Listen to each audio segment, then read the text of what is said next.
Sir నమస్కారం sir. నమస్తే అండి. Sir RCB team victory parade కాస్త విషాదకరంగా మారిపోవడం చూస్తున్నాం సార్. అక్కడ బెంగుళూరులో తొక్కిసలాట జరిగి 11 మందైతే చనిపోయారు. ఇప్పుడు ఇది పొలిటికల్ టర్న్ కూడా తీసుకొని బీజేపీ, కాంగ్రెస్ మధ్య విమర్శలు, మాటల యుద్ధం కూడా జరుగుతుంది. అసలు ఏం జరిగింది ఈ తొక్కిసలాటకు సంబంధించి? మరి అక్కడ ఎవరు బాధ్యత వహించాలి? ఎవరిది తప్పుంది? అంటే ఖచ్చితంగా నిర్వాహకులదే బాధ్యత.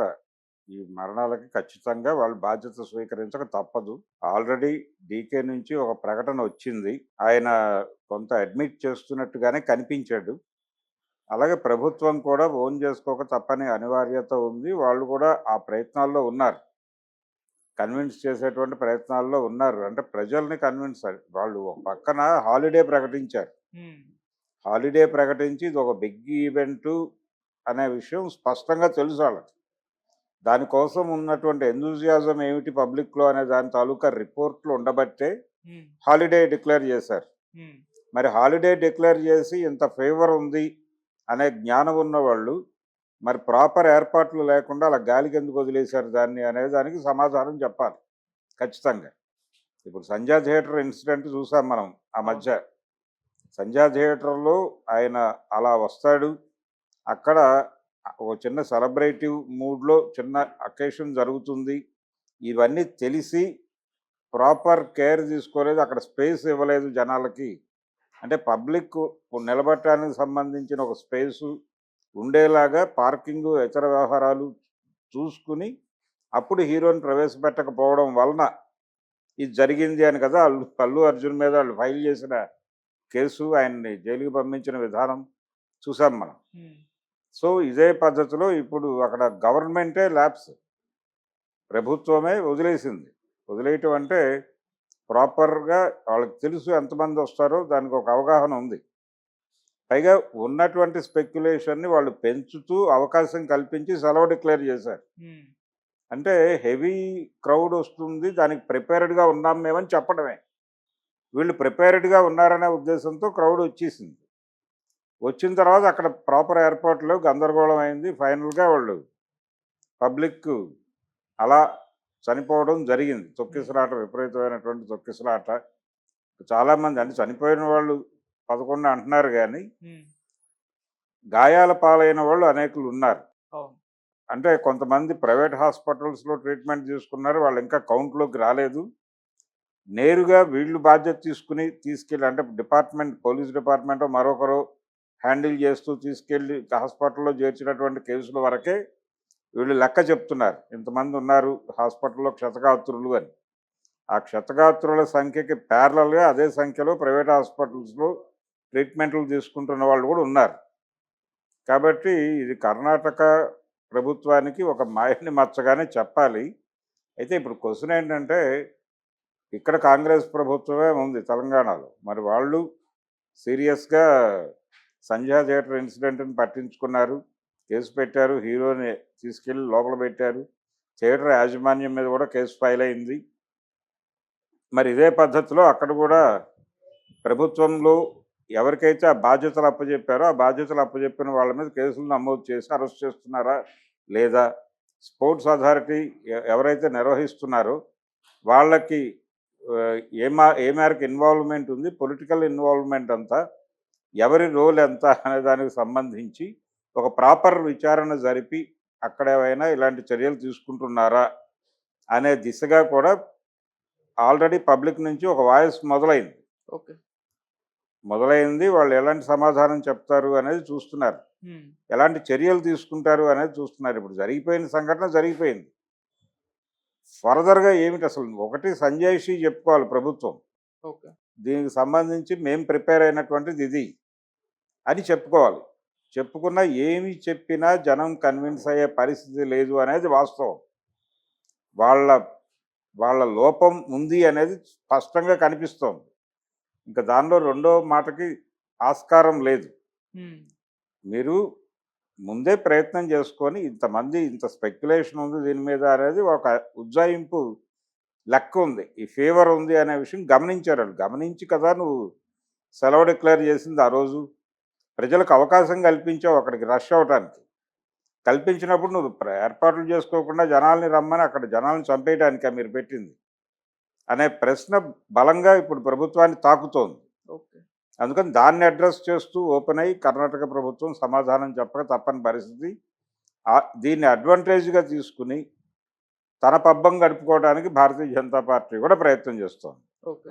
అంటే ఇది ఈవెంట్ ఇలాంటి ఒక సభ అదేంటి చితిమంటల్లో చలి కాచుకునే బాపతు వాళ్ళు.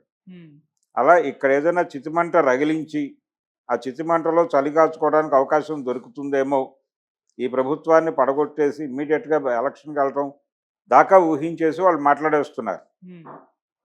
అంటే ఇది టోటల్గా గవర్నమెంట్ ఫెయిల్యూరు, గవర్నమెంట్ ఇమ్మీడియట్గా రిజైన్ చేసేయాలి, డిజాల్వ్ చేసేయాలి అసెంబ్లీ, ఆ లెవెల్ దాకా పెడుతున్నారు. వాళ్ళ తాపత్రయం వాళ్ళది. ఓకే. వాళ్ళకి ప్రజల మీద అంటే చనిపోయిన వాళ్ళ మీద లేకపోతే ఆ సంఘటన సంభవించడానికి దారి తీసినటువంటి పరిస్థితుల మీద వాళ్ళకి శ్రద్ధ లేదు. వాళ్ళ ప్రోగ్రాం ప్రభుత్వాన్ని అన్పాపులర్ చేసి దాన్ని దింపేసి ఏదో పద్ధతిలో ఇమ్మీడియట్గా ఎలక్షన్కి వెళ్ళి ఈ ఎజెండాతో దీన్ని రెఫరెండం మీద వెళ్ళిపోయి ప్రభుత్వానికి అంటే గవర్నమెంట్ వ్యతిరేక ఓటు కొంత పోగుబడి కన్సాలిడేట్ అవుతుంది కాబట్టి ఆ కన్సాలిడేట్ అనే ఓటు తనకు అనుకూలంగా మారితే మిగిలింది తను చేయేసి ముందుకెళ్ళి అక్కడ ప్రభుత్వాన్ని మార్చాలనే స్కీమ్లో వాళ్ళు ఉన్నారు. దాన్ని అడ్డుకోవాలనే ప్రయత్నంలో కాంగ్రెస్ పార్టీ ఉంది. ఈ గందరగోళం మధ్య అసలు ఫ్యాక్ట్ అనేది తొక్కేస్తున్నారు. వాళ్ళ లోపాలు ఏమిటో చెప్పుకోవడానికి వాళ్ళకి అవకాశం ఇవ్వడం లేదు. వీళ్ళు ప్రభుత్వం ఓపెన్ అవ్వటానికి ప్రయత్నం చేస్తోంది. డీకే నుంచి మొదలైంది అది. ఆ మొదలైనది కొనసాగింపు లేకుండా వీళ్ళు అడ్డం పడుతున్నారు. అది జరగకుండా ఉంటే ఓపెన్గా గవర్నమెంట్ ఒక స్టేట్మెంట్ ఇవ్వాల్సిన అవసరం ఉంది. ఖచ్చితంగా మాట్లాడాలి వాళ్ళు. ఓకే. మాట్లాడాలి, ఎందుకు జరిగింది అనేది ఓపెన్గా ఒక ఓపెన్ లెటర్ టు పబ్లిక్ రాయాల్సిన అవసరం ఉంది. వాళ్ళు బాధ్యత అది. ఆ బాధ్యతని ప్రాపర్గా నిర్వహిస్తారని అనుకుందాం. ఇది ఒక ఈ ఇన్సిడెంటే కాదు, మనకు అనేక సంఘటనలు కనిపిస్తాయి. గవర్నమెంట్ గ్రాంటెడ్గా తీసేసుకుని జనాల్ని బలిపెట్టడం అనేది. తిరుపతిలో ఒక వైకుంఠ ద్వార దర్శనానికి టికెట్ల అమ్మకానికి ఒక స్కూల్లో కౌంటర్ పెడితే వాళ్ళు ఒక చిన్న మైక్ అరేంజ్ చేసుకోకపోవడం వలన, అంటే పక్క పార్కులో వీళ్ళందరినీ ఉండమని చెప్పారు, ఇక్కడ డోర్స్ వేరే పని మీద ఓపెన్ చేశారు. ఇంకేదో కార్ అలౌ చేయడానికి డోర్ ఓపెన్ చేస్తే డోర్స్ ఓపెన్ చేస్తున్నారని వాళ్ళందరూ రష్ అయ్యారు. ఆ సందర్భంగా చనిపోయారు. నిజానికి అక్కడే వీళ్ళ మనుషులు ఉండి, అక్కడ పార్కు దగ్గర గేట్ దగ్గర వీళ్ళ మనుషులు ఉండి అది వేరే పని మీద తీశారులేండి, ఇది కాదు అని చెప్పి కూర్చోబెట్టగలిగి ఉండొచ్చు. ఇద్దరు మనుషులను అక్కడ పెడితే పని అయిపోయేది. అది కాకుండా ఒక మైక్ పెట్టి, బాబు ప్రస్తుతం దీనికోసం డోర్లు తీస్తున్నాం, మీరు టెన్షన్ పడకండి అని చెప్పి ప్రిపేర్ చేసినా ఆ గొడవ జరిగేది కాదు. ఇలాంటి ముందస్తు జాగ్రత్తలు తీసుకోకపోవడం వలన జరిగిన సంఘటన ఇది. స్పోర్ట్స్ ఈవెంట్కి సంబంధించిన వీళ్ళ అజాగ్రత్త వలన జరిగినటువంటి ప్రమాదం. మళ్ళీ ఫ్రీ టికెట్లను కూడా చెప్పారు సార్. రకరకాలుగా జనాల్ని రష్ అయ్యేటువంటి వాతావరణం కల్పించారు. కల్పించి వీళ్ళందరినీ తిరిగి ఇళ్ళకి పంపించాల్సిన బాధ్యత కూడా మందే అని అనుకోలేదు. ఓకే. ఒక పెద్ద మెగా ఈవెంట్ చేసేస్తున్నాం అనేటువంటి ఒక సంబరమే తప్ప ప్రాపర్ కేర్ తీసుకోకపోతే ఎంతమంది చచ్చిపోతారో అదంతా బ్యాడ్ రిమార్క్గా మిగులుతుంది అనే ఒక అదర్ సైడ్ విజన్ లేకుండా చేసినటువంటి తప్పది.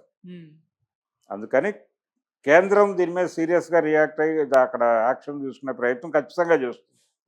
ఆల్రెడీ ఆ మేరకు విజ్ఞప్తులు, మెయిల్స్, మెమోరాండాలు వెళ్ళిపోయినాయి.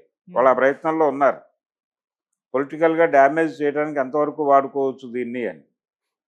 అయితే దానికంటే ముందు ప్రభుత్వం ఒక సంజాయిషీ ప్రకటన చేసి ప్రజలకు క్షమాపణ చెప్పాల్సిన అవసరం అయితే ఉంది. సార్, ఇక్కడ సిద్ధరామయ్య గారు కొన్ని కామెంట్స్ చేస్తారు, దాని పట్ల కూడా విమర్శలు వస్తున్నాయి. అంటే ఇది ఇండియాలో జరగడం మొదటిసారి కాదు, చాలా జరిగాయి. కుంభమేళలో 50-60 మంది చనిపోయారు, మేము బీజేపీ మీద విమర్శలు చేశామా అన్నట్టుగా ఆయన మాట్లాడడం జరిగింది. పొలిటికల్ అవతలవాడు పొలిటికల్ యుద్ధం చేస్తున్నాడు కాబట్టి నువ్వు కూడా పొలిటికల్ వార్ చేయడానికి ప్రయత్నం చేస్తావు. అది వేరు. అది మీరు ఎవరితో చేస్తున్నారు? భారతీయ జనతా పార్టీతోనూ కేంద్ర ప్రభుత్వంతోనూ చేస్తున్నారు. అది చేయండి. కానీ ప్రజల పట్ల మీకున్నటువంటి బాధ్యత ఏది? మీకు బాధ్యత లేని తరాన్ని ప్రదర్శిస్తున్న సంఘటన అది. అందుకని పబ్లిక్కి క్షమాపణ చెప్పండి. ప్రజలకి బేషరతుగా మేము క్షమాపణ చెప్తున్నాము, జరిగిన దానిలో మా లోపాలు ఉన్నాయి, వీటిని సరి చేసుకుంటామని ఆత్మవిమర్శ చేసుకోండి. పబ్లిక్లో ఓపెన్గా ఒక పెద్ద బహిరంగ సభ పెట్టి చెప్పండి, ప్రాపర్ ఏర్పాట్లు చేసి. ఒక పెద్ద ప్రెస్ మీట్ పెట్టి అక్కడ 11 మంది బంధువుల్ని తీసుకొచ్చి కూర్చోబెట్టి వాళ్ళకి చెప్పండి క్షమాపణ. చెబితే అదొక పద్ధతి. దానికి ప్యారలల్గా మీరు పొలిటికల్ యుద్ధం చేసుకోండి.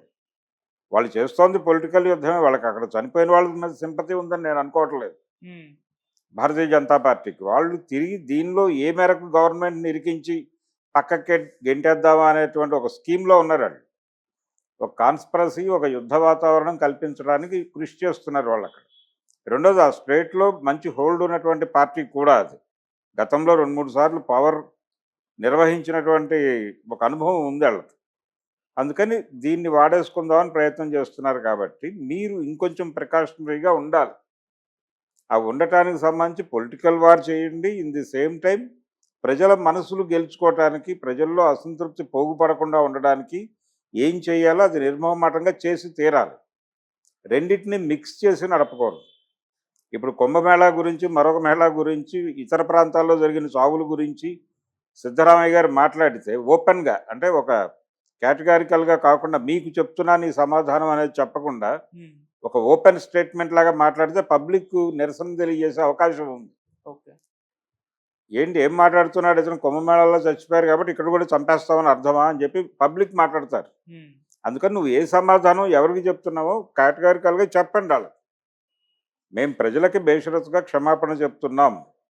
ఇదే టైంలో మేము మా మీద విమర్శలు చేస్తున్నటువంటి ఫలానా పార్టీ వాళ్ళకు కూడా కొన్ని విషయాలు గుర్తు చేయదలుచుకున్నాం. వారి నిర్వహణలో జరిగినటువంటి ఈ ఈవెంట్స్లో ఇంతమంది చచ్చిపోయారు, దానికి సమాధానం చెప్పి మా మీద విమర్శలు చేయండి అని చెబుతూ ప్రజలకి బేషరతుగా క్షమాపణ చెప్తున్నాం అనే పద్ధతిలో ఈ రెండింటినీ ఏకోన్ముఖంగా ఒక స్టేట్మెంట్ ఇవ్వాల్సిన అవసరం ఉన్నటువంటి ముఖ్యమంత్రి అనాలోచితంగా అవతల వాళ్ళ మీద ఒక వేగ్ స్టేట్మెంట్ ఇచ్చేస్తే అది తమనంటున్నాడేమో అని పబ్లిక్ అనుకునేటువంటి ప్రమాదం ఉంది. అందుకని ఇంకొంచెం పద్ధతిగా మాట్లాడాల్సినటువంటి అవసరం ఉంది. ఇలాంటి ప్రమాదాలు జరిగినప్పుడు ఓకే. కొంచెం సిస్టమేటిక్గా స్కీమ్ చేసుకుని ఒక 2 రోజులు టైం తీసుకునైనా నువ్వు ప్రకటన చెయ్యి. నువ్వేదో మాట్లాడాలి కాబట్టి ఇమ్మీడియట్గా ఇది నా పొలిటికల్ డ్యామేజీ అయిపోతుంది, నాకు దాన్ని అడ్డుకోవడానికి నేనేదో మాట్లాడతానంటే కుదరదు. మరింత నువ్వు ఎక్స్పెక్ట్ చేసిన, నువ్వు అడ్డుకోవడానికి ప్రయత్నం చేసిన డ్యామేజీ కంటే కూడా నువ్వు మాట్లాడటం వలన క్రియేట్ అయ్యే డ్యామేజీ పెరిగే అవకాశం ఉంటుంది. ఉమ్. అందుకని అనాలోచితంగా మాట్లాడటం ఎప్పుడైనా తప్పే, పైగా ముఖ్యమంత్రి స్థాయిలో ఉండి అలా మాట్లాడటం అనేది డెఫినెట్గా తప్పే. Thank you so much. Thank you.